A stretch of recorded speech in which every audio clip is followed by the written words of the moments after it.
दिल्ली गव्हर्नमेंटने महाराष्ट्र गव्हर्नमेंटला पाठवलं आणि याची प्रतिलिपी या समितीला म्हणजे या व्यक्तीच्या नावाने या पत्राची प्रतिलिपी आहे. म्हणजे आपण समजू शकतो की आपल्या समाजाचं काम हे कुठपर्यंत गेलेलं आहे. मी बोलत नाही आता जास्त, एकच वाक्य सांगतो. अनुसूचित जातीमध्ये म्हणजे ज्या ठिकाणी आपण होतो आता नाही आहोत, कोण आहेत? जे अस्पृश्य आहेत, जे अस्वच्छ काम करतात.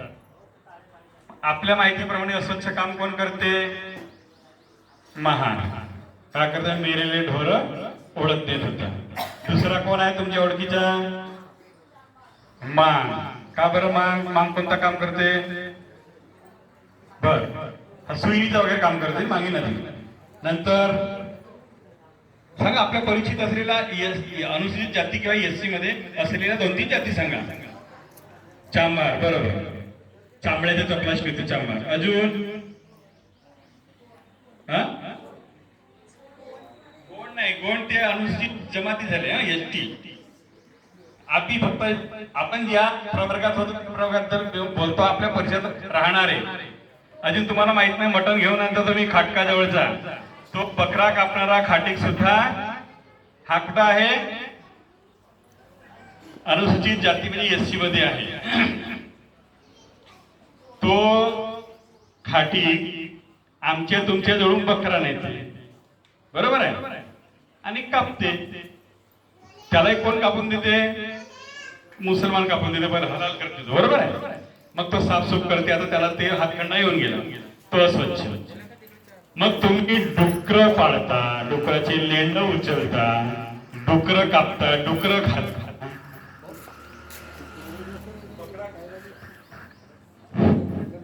बकरा कापणारा खाटीक हा कसा आहे? किंवा अनुसूचित जातीमध्ये आहे.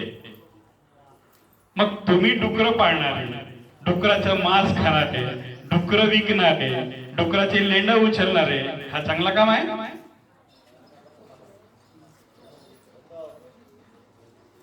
हा काम चांगला आहे का?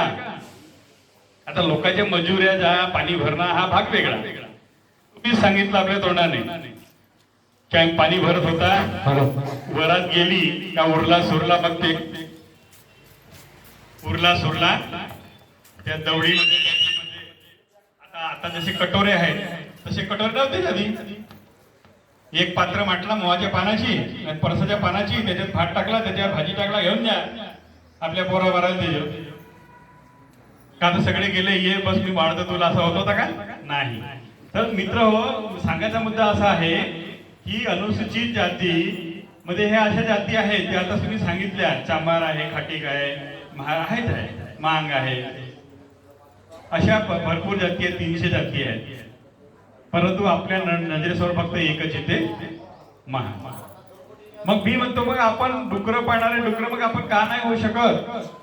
आणि आपण सरकारला काही वेगळं मागत नाही नव्यानं. जे आमचं होतं तेच आम्हाला परत करा. त्याच्यासाठी आपला हा लढा आहे.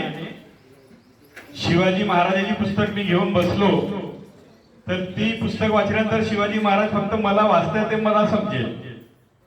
परंतु आमच्या कलाकाराने आमच्या समाजासाठी, आमच्या समाजाच्या कथा व्यथा पोवाड्यातून जर म्हटलं तर इथं बसलेले समाज बांधवांना सुद्धा आणि बाजूला दुसऱ्या समाजाचे लोक असतील त्यांना सुद्धा हा समाज कुठं आहे, कसा आहे, याच्या चालीरीती परंपरा काय आहे हे त्या पोवाड्यातून समजेल.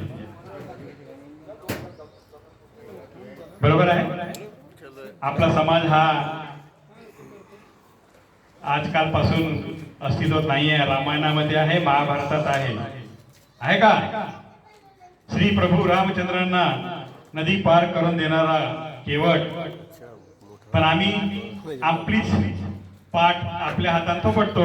ढीवर तो माणूस पिवर, नाही का? त्याला कुठे मरण आहे? माणूस ढीवर तर माणूस पिवर. आम्ही खालच्या जातीमध्ये नाही आहोत, आम्ही वर आहोत. बामणांजवळ बसतो, बामणाच्या पूजेला ढिवळाच्या हातचं पाणी चालते. मग मग आम्ही अस्पृश्य होत का? पण मित्र हो, आपण आपलं अस्तित्व कुठेतरी गमावून बसतो आहोत, हे ध्यानात घ्या.